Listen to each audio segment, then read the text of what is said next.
Hey, welcome back.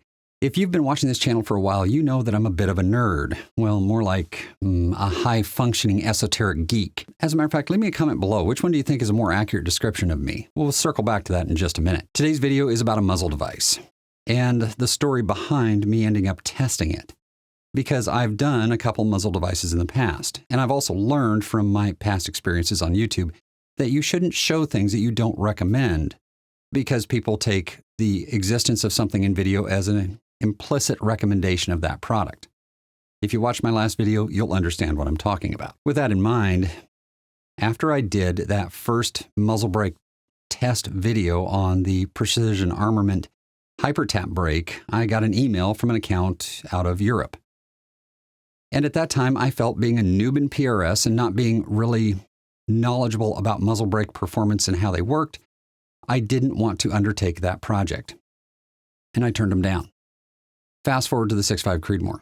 Now I needed a new muzzle brake because all of my muzzle brakes were 6mm in the Hyper Tap, and I was going through the brakes that I had available to me. And I went and bought that DN5 brake. If you want to see the video on that, it's right there. The DN5 brake, the whole idea behind it was to keep the muzzle down so that I could see what was going on downrange more effectively. In other words, to see my impact, to see my trace, those things. The results of that particular test were mixed, but not the subject of this video. But after making that video, I immediately got an email again from Tobias at Botnia Solutions. He really wanted me to look at and evaluate his muzzle brake. Now, he wasn't asking for a video review. He wasn't asking for advertising or advocacy for his product, which is a really weird thing in the YouTube space. I mean, let's be really honest. Everybody's looking for advertising. He just wanted me to give him my opinions of the brake. I went kind of back and forth with him via email for a couple of emails, and I have to tell him myself now.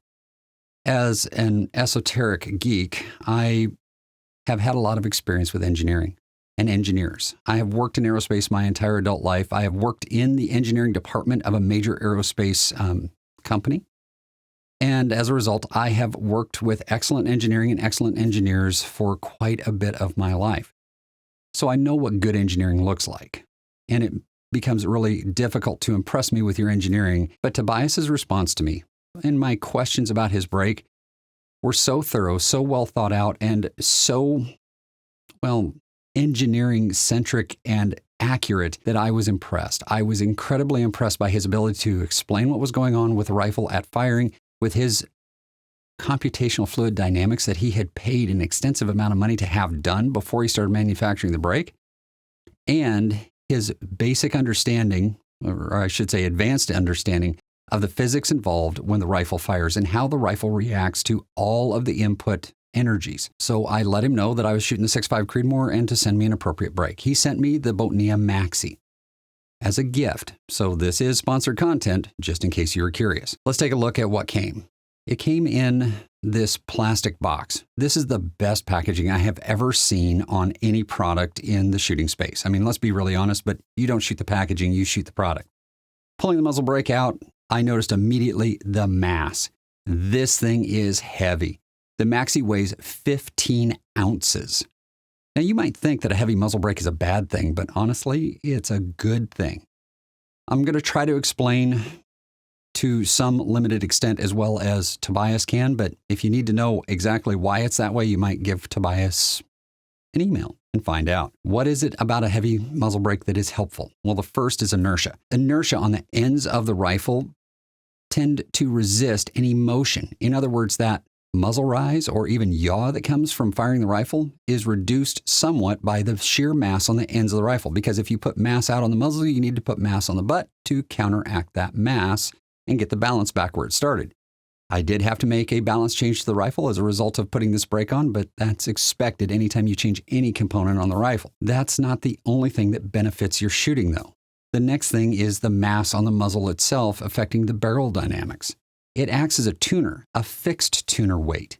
Now, you might think that a threaded tuner is ideal, but it really isn't.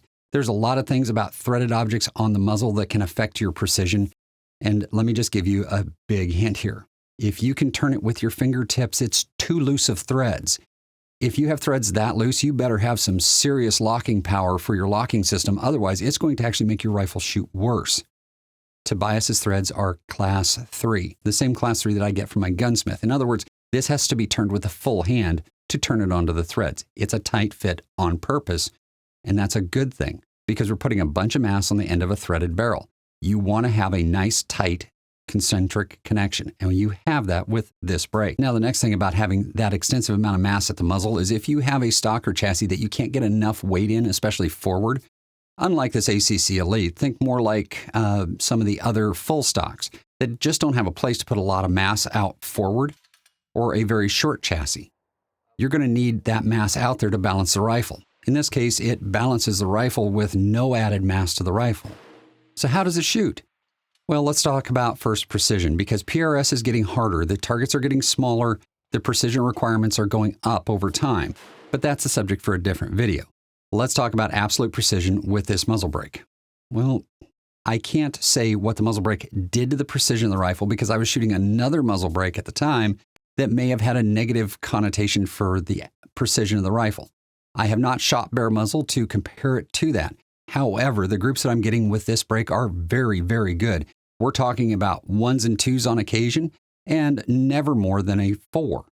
In other words, we have a very precise rifle that is very easy to shoot off of the bipod and rear bag. Now, I haven't shot this off of a front rest and rear bag yet in order to do an absolute precision check, but I'm kind of suspicious that it's going to be even better than what I've seen off of the bipod because I'm not the best bipod shooter on the planet. Remember, I'm a mid-pack shooter. What else is there about a muzzle brake that's really important? Well, there's the recoil reduction. The recoil reduction of this brake is extensive. Can I articulate in objective terms how much more recoil reduction I get out of it? No, it's a sensation. The recoil sensation is muted with this brake. How much is it muted? I'd be guessing. It doesn't do you any good for me to guess, but I will say that Yannick found that it had the highest rate of recoil reduction of any muzzle brake that he tested. If you want to see Yannick's video, it's right there. After recoil reduction, that is something that you can articulate, there's some subjective factors. Before we get into those, let's take a quick commercial break.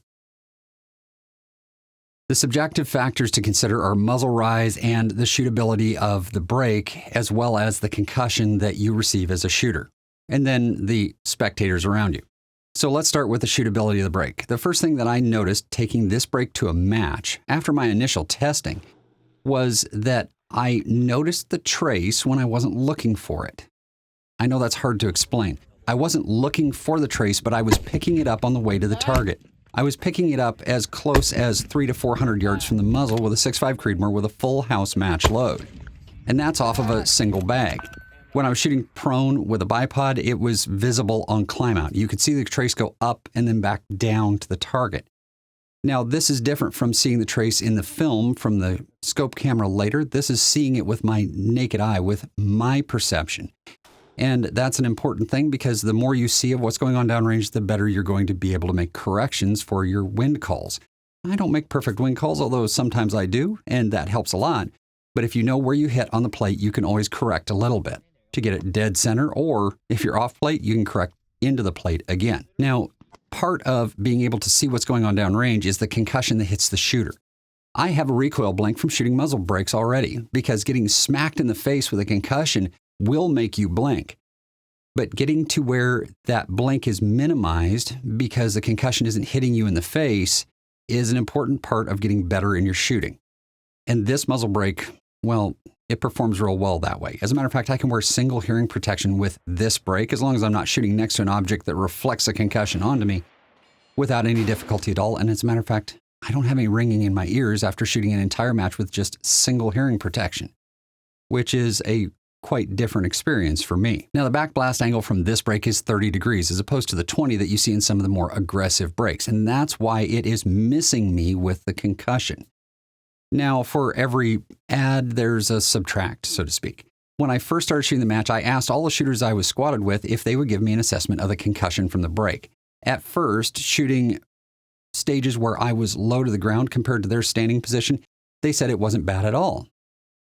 As we got into the more standing positions like the PRS barricade, I got a different response from them, especially if they wandered into that 30-degree angle area. The concussion zone is very narrow on this brake, and as a result, it is very intense in that area. If you're in that area, you're gonna feel it, especially if you're inside of 10 feet from the muzzle brake. Now, if you are outside of that area, it's just not that bad. It is a very intense concussive break, but that concussion is directed away from the shooter so that you can have the most recoil reduction with the least disruption to the shooter. Tobias has advertised his break with this video in which he shoots 4 shots with what looks to be a 6 BR case sitting on top of the break. Now, I don't know what cartridge this particular rifle is. It doesn't say in the video, although his first video was for 6.5 Creedmoor. Taking a look at that, I said, that's great for a pro shooter in Europe to do, but can I do it? So I went out to the range and balanced this 6 BR case on the muzzle brake and running it in high speed so you don't have to sit through the entire process. Here's 4 shots of 6.5 Creedmoor. Yep, it stays right there. Now, obviously, my case moves forward more than his does because I didn't have as much shoulder in the rifle. I didn't learn about how to set up the rifle for this muzzle brake until after I shot that video. A little adjustment to the length of pull was all that was needed to really settle things in solidly. As a matter of fact, shooting this brake has taught me a lot about the ergonomics of my chassis and what I needed to do to get better in my shooting. More on that in just a moment. So how did it shoot in a match? I took it to the farm out range for the first regional match of the year, the first points match of the year, intent on getting some numbers on the board for the 2025 season. And let me just be really blunt about it. This happened. Now, this result was the sum of a lot of factors. So let's kind of take a look at what happened here in the real world terms. The first thing is we didn't have so many pros and semi-pros show up because this was the weekend after the Pro Series finale. In other words, there weren't so many top shooters to push me down the list. The second thing that happened is one of the 2 pro shooters that did show up was having rifle problems, literally a rifle that would not fire on a particular stage. That can be a little problematic for your score and pushed him down below me. Otherwise, I would have gotten 4th. Even at that, I shot the best numeric score I have ever shot at this range on a similar course of fire. I shot the highest PRS points I have ever shot, and I was beaten by only 10 points by Nick Godarzi. In other words, I performed far better than I had in the past. Now, this wasn't just one change that I'd made. I had changed muzzle brakes. I obviously changed the length of pull from what the muzzle brake taught me, and I changed my glasses lenses to just these clear lenses. So I had several changes, and I need to assign responsibility somewhere for this improvement in my performance. So what does this all mean in the end? What this means is that Botnia Maxi muzzle brake is staying on my rifle. Whether I'm shooting a 6.5 Creedmoor or a 6-dasher, it's staying on the rifle because it is producing the results that I want out of the rifle when I'm shooting. It's a matter of personal preference. But what I did find is that it doesn't do anything that disturbs the rifle. The rifle is very calm when I fire it, and that calmness leads to me seeing more downrange, which allows me a better chance of competing in PRS. So guys, if you're looking for a muzzle brake and willing to spend hard-earned money for a good one, the Botnia Maxi might be the right one for you. Until next time, shoot straight, and I'll see you in the next video.